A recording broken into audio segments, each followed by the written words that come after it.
اللہ نے سورۃ طٰہٰ کی ابتدا کی آیت میں فرمایا کہ ہم نے اس قرآن کو نہیں اتارا کہ آپ کو مصیبت میں ڈال دیں، بلکہ نصیحت کرنے کے لیے اس کو جو اللہ سے ڈرتا ہے، اس کے لیے یہ قرآن نصیحت ہے۔ پھر فرمایا کہ اس کی طرف سے اتارا ہے جس نے زمین کو اور اونچے آسمانوں کو پیدا کیا، اور پھر فرمایا الرحمن علی العرش استوی، رحمان جو ہے اپنے عرش پہ مستوی ہے۔ اللہ تبارک و تعالیٰ کی جو ذات ہے وہ ذات کے اعتبار سے عرش پہ مستوی ہے، عرش پہ بلند ہے، اور حدیث کے مطابق یہ دنیا ہے، دنیا کے اوپر آسمان ہے، 7 آسمان ہے، اس کے بعد جنت اور جہنم ہے، اس کے بعد اللہ کا عرش ہے، اللہ کی کرسی ہے، اور اللہ تبارک و تعالیٰ کی ذات ہے۔ یہ بات حق ہے اور سچ ہے، ایسا ہی ہے کہ اللہ تعالیٰ ہر چیز دیکھ رہا ہے، ہر چیز سن رہا ہے، ہر چیز کا علم اللہ کو ہے۔ لیکن اس سے یہ عقیدہ اخذ کرنا، اس نتیجے پہ جانا کہ اللہ تعالیٰ ہر جگہ ہے، یہ عقیدہ کتاب و سنت سے، صحابہ کی تعلیمات سے ثابت نہیں ہے، کہ بس جو کتاب و سنت میں بتا دیا گیا ہے ہمیں وہیں پہ سٹاپ لگانا ہے، اس سے آگے نہیں بڑھنا ہے۔ اللہ نے قرآن میں کہہ دیا کہ اللہ تعالیٰ عرش پہ مستوی ہے، یہ ہمارا عقیدہ ہے۔ اللہ نے قرآن میں کہہ دیا اللہ کا علم ہر چیز کو گھیرے ہوئے ہے، اللہ ہر چیز کو خوب جاننے والا، سب سے زیادہ جاننے والا، سب سے زیادہ سننے دیکھنے والا ہے، یہ ہمارا عقیدہ ہے۔ شہر رمضان الذي انزل فيه القرآن هدى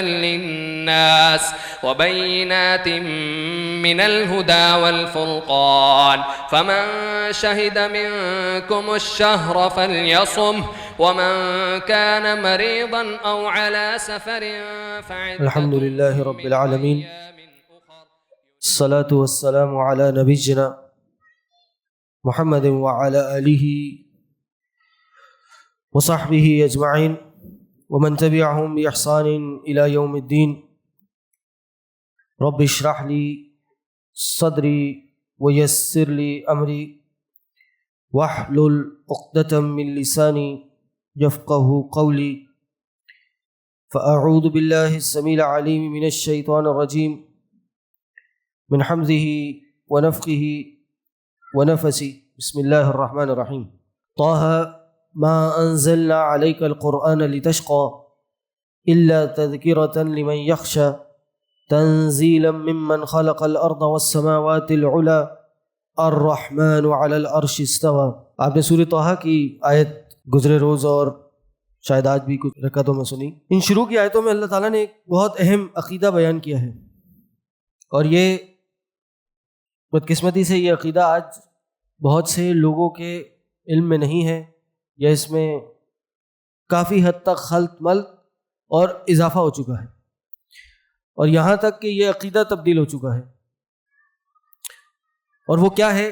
وہ عقیدہ اللہ کی ذات کے بارے میں ہے۔ اللہ نے سورۃ طٰہٰ کی ابتدا کی اور ابتدائی آیت میں فرمایا کہ ہم نے اس قرآن کو نہیں اتارا کہ آپ کو مصیبت میں ڈال دیں، بلکہ نصیحت کرنے کے لیے اس کو جو اللہ سے ڈرتا ہے، اس کے لیے یہ قرآن نصیحت ہے۔ پھر فرمایا کہ اس کی طرف سے اتارا ہے جس نے زمین کو اور اونچے آسمانوں کو پیدا کیا، والسماوات العلی، زمینوں کو اور آسمانوں کو پیدا کیا، اور پھر فرمایا الرحمن علی العرش استوی، رحمان جو ہے اپنے عرش پہ مستوی ہے۔ استوا سے کیا مراد؟ اپنے عرش پہ بلند ہے، اور یہی ہمارا عقیدہ ہے، اور یہی عقیدہ ہونا چاہیے کہ اللہ تبارک و تعالیٰ کی جو ذات ہے وہ ذات کے اعتبار سے عرش پہ مستوی ہے، عرش پہ بلند ہے، اور حدیث کے مطابق یہ دنیا ہے، دنیا کے اوپر آسمان ہے، 7 آسمان ہے، اس کے بعد جنت ہے، اس کے بعد اللہ کا عرش ہے، اللہ کی کرسی ہے، اور اللہ تبارک و تعالیٰ کی ذات ہے۔ یہ ہمارا عقیدہ ہے۔ لیکن عموماً جو عقیدہ آج لوگوں کی زبانوں پہ مشہور ہے وہ کیا ہے کہ اللہ تعالیٰ، تو کسی سے پوچھا جائے کہ بھئی اللہ کہاں ہے، تو وہ کہیں گے اللہ ہر جگہ ہے۔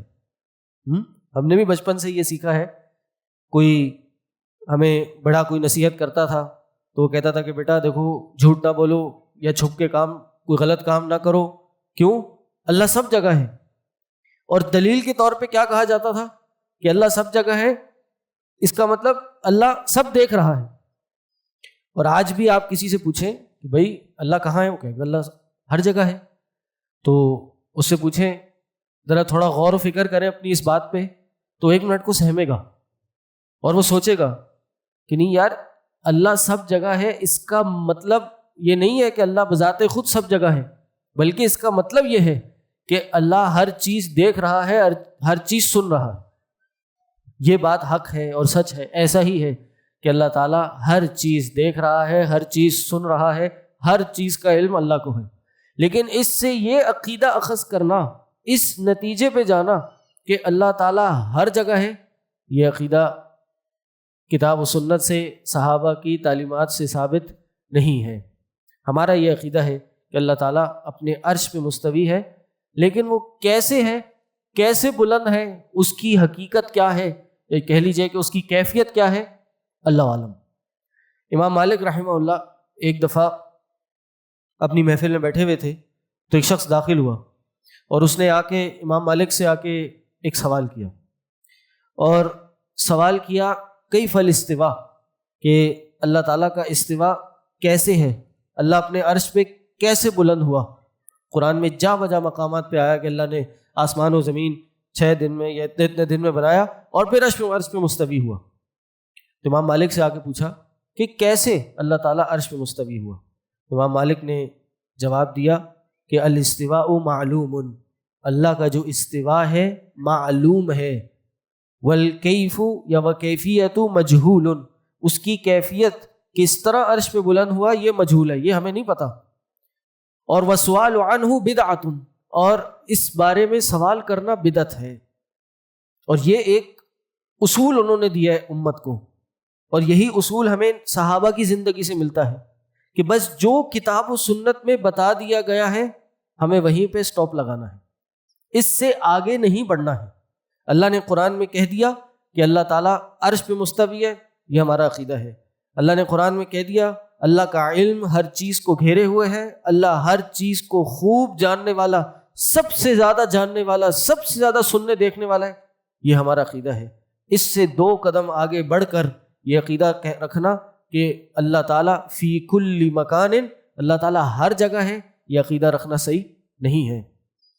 امام مالک نے جانتے ہیں اس شخص کو جس نے سوال کیا تھا اس کے ساتھ کیا کرا، اس کو اس محفل سے باہر نکال دیا، کہا کہ تم نکل جاؤ، تم اس طرح کی باتیں کر رہے ہو، لوگوں میں غلط عقائد یا غلط چیزیں پھیلا رہے ہو. تو پتہ ہی چلتا ہے کہ اس بارے میں اپنے پاس سے اللہ کے اسماء و صفات اور دینی عقائد میں اپنے پاس سے مزید باتیں کرنا یا کم از کم سوال کرنا یہ بھی بدعت ہے، یہ بھی جائز نہیں ہے. اچھا، اس کے دفاع میں جو یہ لوگ میں نے عقیدہ بتایا، یہ لوگوں نے اپنے پاس سے نہیں گڑھا ہے یہ عقیدہ.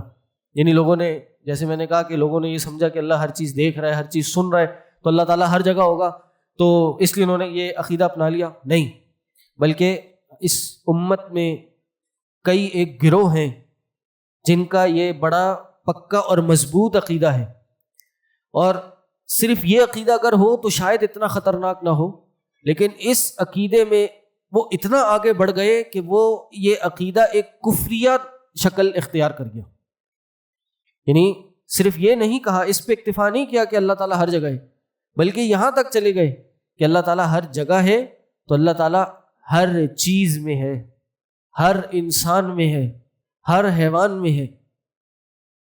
قوالیاں پڑھنا شروع کر دی، اللہ میرے دل دے اندر میں مومن مست کلندر، اور یہاں تک عقیدہ بنا لیا کہ یہ کائنات کی کوئی حقیقت نہیں ہے، یہ کائنات کچھ نہیں ہے بلکہ یہ اللہ کا وجود ہے. یہ بھی عقیدہ اپنا لیا کہ ایک انسان اپنی عبادت میں، اپنی نیکوکاری میں اتنا بلند ہو جاتا ہے یہاں تک کہ خالق اور مخلوق کا عقیدہ ایک ہو جاتا ہے. اور اس میں عقیدے گڑے ہیں، وحدت الوجود کا عقیدہ، وحدت الشہود کا عقیدہ، کہ ایک کائنات، خالق اور مخلوق کا وجود ایک ہی ہے. اب آپ اس کو سوچیں یہ کتنا کفری عقیدہ ہے کہ معاذ اللہ ثم معاذ اللہ، اللہ تعالیٰ ہر جگہ ہے. تو یہاں تک تو بات برداشت ہو سکتی تھی کہ اللہ مسجد میں ہے، انسان میں ہے، انسان ایک پاک مسلمان میں ہے، تو کیا اللہ کافر کے اندر بھی ہے؟ اللہ تعالیٰ معاذ اللہ کیا باتھ روموں کی جگہ میں بھی ہے؟ کہ اللہ تعالیٰ گندے پلید جانوروں میں بھی ہے؟ نہیں، یہ عقیدہ بالکل غیر مناسب اور کفری عقیدہ ہے کہ ایک انسان کہے کہ اللہ ہر چیز کے اندر ہے. اور سونے پہ سہاگا اس پہ صوفیاء نے یا لوگوں نے اپنے بزرگوں کے واقعات گھڑ دیے ہیں.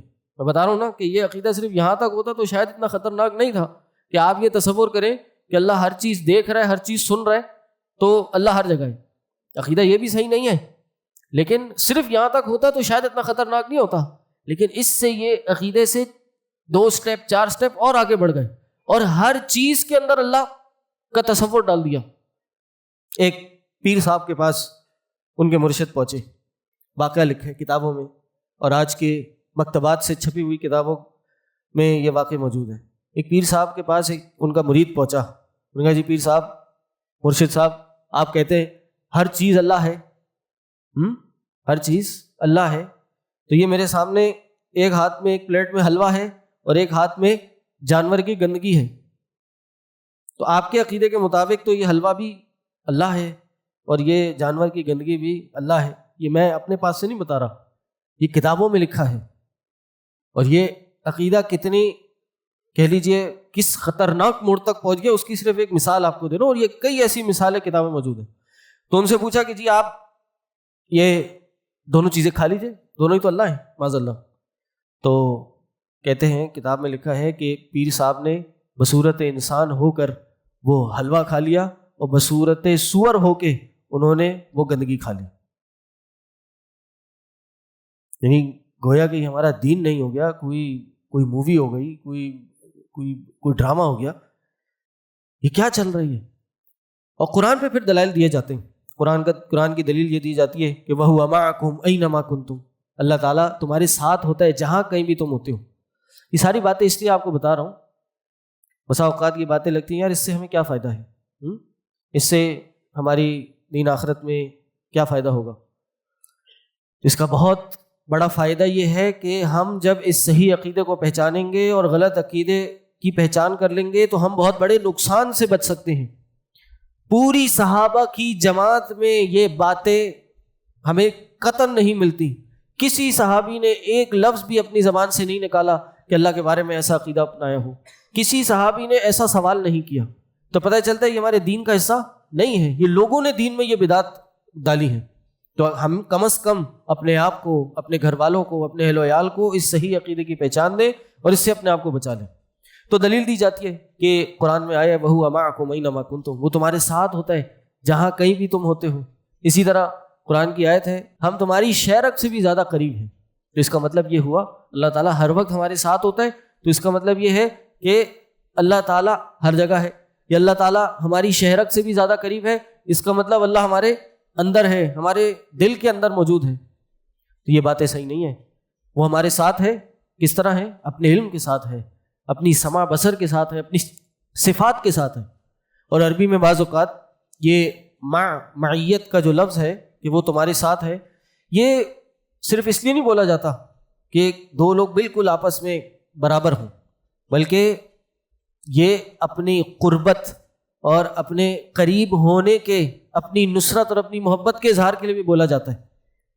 بادشاہ بھی اپنی فوج کو بھیجتا ہے لڑنے تو کیا کہتا ہے کہ اے فوج جاؤ تم لڑو، میں تمہارے ساتھ ہوں. اس کا مطلب کیا بادشاہ خود اس میدان قتال میں اترا ہوا ہوتا ہے؟ نہیں، وہ تو پیچھے ہوتا ہے، اپنی نصرت دکھا رہا ہوتا ہے. اسی طرح عربی میں یہ جو چاند ہے، آج تو کھلا ہے چاند، پورا ہے نا چاند، تو آپ اگر سفر کریں ایک جگہ سے دوسری جگہ تو چاند آپ کے ساتھ ہوگا نہیں ہوگا؟ ہاں، لیکن چاند کیا بالکل برابر میں ہے آپ کے؟ بلکہ عربی میں کہا جاتا ہے کہ ہم سفر کرتے گئے اور سورج یا چاند ہمارے ساتھ تھا. تو ساتھ کا مطلب کیا ہے؟ آپ یہاں بیٹھے ہوں تب بھی چاند آپ کے ساتھ ہے، اور یہاں سے آپ 1000 کلومیٹر دور چلے جائیں تب بھی چاند وہی آسمان پہ ہی نظر آ رہا ہوگا. تو بھائی یہ تو اللہ کی ذات ہے، اللہ کی ذات ساتوں آسمان کے اوپر ہو کے ہمارے ساتھ نہیں ہو سکتی. پھر عقلی دلیل یہ دینا کہ جی اللہ سب چیز دیکھ رہا ہے، سن رہا ہے، اس لیے اس کو ہمارے ساتھ ہونا لازمی ہے، نہیں. یہ تو میرے آپ کے لیے ایک لمیٹیشن ہے کہ ہمیں کوئی چیز دیکھنے سننے کے لیے وہاں موجود ہونا ضروری ہے. ہمیں کوئی چیز کا علم ہونا ہو تو ہمیں وہاں موجود ہونا ہوتا ہے. لیکن اللہ کے لیے یہ کوئی لمیٹیشن نہیں ہے. آج ہمارے لیے بھی ہم نے بھی کسی چیز کا علم حاصل کرنا ہو تو ہمیں بھی وہاں ہونا ضروری نہیں ہے. ہمیں کیمروں کے ذریعے سیٹلائٹ کے ذریعے بہت سی چیزوں کے بارے میں پتہ چل جاتا ہے. تو اللہ تعالیٰ تو کسی آنکھ کا کسی کیمرے کا محتاج نہیں ہے. اللہ تو کئی میلوں اربوں مسافات دور بھی جو ہم جس کا پیمانہ نہیں لگا سکتے، اللہ وہاں ہو کے بھی ہماری باتوں کا سارا علم رکھتا ہے. اور پھر قرآن و حدیث کے بے شمار دلائل ہیں جو اس بات پہ دلالت کرتے ہیں کہ اللہ تعالیٰ بلند ہے، اللہ تعالیٰ علی ہے، اللہ کا نام عالی ہے، اللہ کو ہم تعالی کہتے ہیں. امام ذہبی رحمہ اللہ نے پوری ایک کتاب لکھی ہے. امام ذہبی نے ایک کتاب لکھی ہے صرف اللہ تعالیٰ کے علو عالی بلند ہونے کی صفت پہ، العلو علی الغفار. امام البانی رحمہ اللہ نے اس کا اختصار بھی کیا ہے مختصر العلو کے نام سے. تو یہ کتابیں پڑھنی چاہیے تاکہ ہمیں اللہ کے علوف کے بارے میں، اللہ کی جو ذات کی حقیقت ہے اس کے بارے میں پتہ چلے. اور یہ اللہ کی عظمت پہ دلالت کرتی ہے. آپ نے وہ حدیثیں نہیں پڑھی کہ اللہ تعالیٰ آسمان دنیا پہ رات کے آخری پہر نزول فرماتا ہے. تو نزول کہاں سے ہوتا ہے؟ اوپر سے نیچے ہوتا ہے نا. تو یعنی اللہ تعالیٰ اوپر ہے، بلند ہے، نزول کرنے کے لیے آسمان دنیا پہ آنے کے لیے اوپر سے نیچے آتا ہے. اسی طرح قرآن کی آیت ہے الیہ یصعد الکلم الطیب والعمل الصالح یرفع، اسی کی طرف پاک کلمہ اوپر چلتا ہے. صعود کا مطلب اوپر جانا ہوتا ہے. سیڑھیوں سے آپ اوپر جانا ہو تو اس کو صعود کہا جاتا ہے. فرمایا والعمل الصالح یرفع، نیک عمل جو ہے وہ اس کی طرف اوپر کی طرف جاتا ہے. اسی طرح فطرت اس بات کا تقاضا کرتی ہے کہ اللہ تعالیٰ بلند ہے. آپ لوگ اور ہم لوگ دعا مانگتے ہیں، ہاتھ اٹھاتے ہیں تو کس طرف ہاتھ اٹھاتے ہیں؟ آسمان کی طرف ہاتھ اٹھاتے ہیں. اللہ کو پکارتے ہیں. کوئی ایک جاہل سے جاہل آدمی بھی ہو وہ ہاتھ اٹھا کے کس کی طرف دیکھتا ہے؟ اوپر دیکھتا ہے نا. کبھی کسی کو آپ نے دیکھا وہ نیچے کی طرف دعا کے لیے ہاتھ اٹھا رہا ہے یا پیچھے کی طرف ہاتھ اٹھا رہا ہے، بائیں کی طرف ہاتھ اٹھا رہا ہے؟ نہیں، اوپر کی طرف اٹھاتا ہے. تو اس لیے یہ عقیدہ اپنانا، یہ عقیدہ رکھنا یہ بالکل صحیح نہیں ہے. ہمیں اس کے حوالے سے اپنی اصلاح کرنی چاہیے.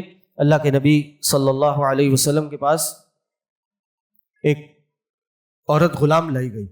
یہ بات بتا کے بات ختم کہ جی یہ عقیدہ ہمارے لیے رکھنا کتنا امپورٹنٹ ہے. یہ ہمارا ایمان ہے. ایمان مکمل نہیں ہوگا اگر ہمارا یہ عقیدہ درست نہیں ہوگا. آپ کو پتہ ہے کہ اگر کوئی عورت غلام یا کسی غلام کو آزاد کرنا ہو تو اس کا مومن یا مومنہ ہونا شرط ہے. تو ایک صحابی رسول نے اپنی عورت غلام کو آزاد کرنا تھا تو اس کو نبی علیہ السلام کے پاس لایا گیا. انہیں پوچھا کہ نبی علیہ السلام اس کو آزاد کرنا، ذرا چیک کیجئے مومنہ ہے یا نہیں ہے. تو نبی علیہ السلام نے کیا سوال کیا تھا؟ نبی علیہ السلام نے پوچھا این اللہ، اللہ کہاں ہے؟ اللہ کی ذات کہاں ہے؟ آپ دیکھیں یہ ٹیسٹ کس چیز کا چل رہا ہے؟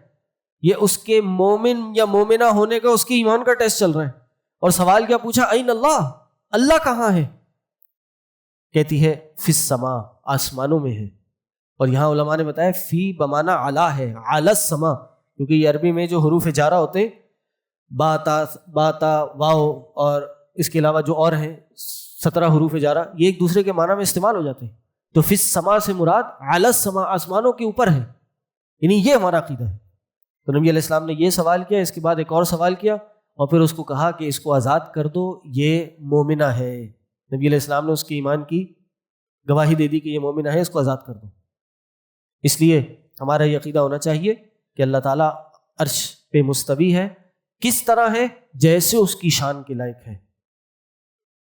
امام ابو حنیفہ اور کئی اور علماء سے یہ بات منقول ہے. وہ کہتے ہیں اگر کوئی شخص یہ کہے کہ مجھے نہیں پتا کہ اللہ تعالیٰ کہاں ہے، کوئی کہے کہ مجھے نہیں پتا کہ اللہ تعالیٰ کہاں ہے، تو بس اس نے کفر کیا ہے.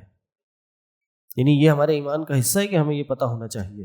اور جب یہ پتہ ہوگا تو اللہ کی عظمت ہمارے دلوں میں جائے گی. اور ہمیں اس حوالے سے کوئی الٹے سیدھے سوالوں کے پیچھے نہیں پڑنا چاہیے. کچھ فضول لوگ ہیں جنہوں نے ٹی وی پہ آ کر اللہ کے اس عقیدے کو چیلنج کیا اور اپنی عقل لڑائی کہ جی اللہ اچھا اگر عرش پہ مستوی ہے تو عرش بڑا ہے یا اللہ بڑا ہے، اور اگر اللہ بڑا ہے تو اللہ پر نہ ہوا، اور اگر عرش بڑا ہے تو اللہ اکبر نہ ہوا. اب یہ ساری عقلی باتیں ہیں. یہ باتیں صحابہ کو نہیں آتی تھی.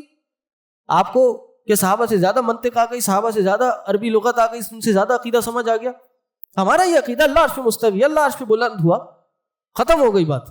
اب یہ الٹی سیدھی باتیں کرنا کہ پر ہے یا الگ ہے، اللہ نے قرآن میں کہا کہ اللہ کے لیے مثالیں نہ بیان کرو. اسی طرح فرمایا لا تقف ما لیس لک بہ علم، جس چیز کا تمہیں علم نہیں اس کے پیچھے مت دوڑو، اپنی عقل کے گھوڑے ادھر مت دوڑاؤ. جو دنیا کے کام ہے وہ اس پہ کرو، جو اللہ نے جتنا بتا دیا اپنے بارے میں وہ اپنے دل میں اتار لو، اتنا عقیدہ بنا لو. اس طرح کی باتیں نہیں کرنی چاہیے. میں نے امام مالک کا قول شروع میں ہی آپ کو بتا دیا تھا کہ اس طرح کی بات کرنے والے کو، سوال کرنے والے کو بھی بدعتی قرار دیا اور اپنی محفل سے نکال دیا. اس لیے اللہ سے دعا ہے اللہ تعالیٰ ہمیں صحیح کتاب و سنت کے عقیدے کو اپنانے کی توفیق عطا کرے. اللہ تعالیٰ ہمیں ہمارے عقیدوں کی اصلاح کرنے کی اور غلط عقیدوں سے بچنے کی توفیق عطا کرے. وآخر دعوانا ان الحمد للہ رب العالمین. سبحانک اللہم و بحمدک اشہد ان لا الہ الا انت استغفرک و اتوب الیک. السلام علیکم و رحمۃ اللہ وبرکاتہ.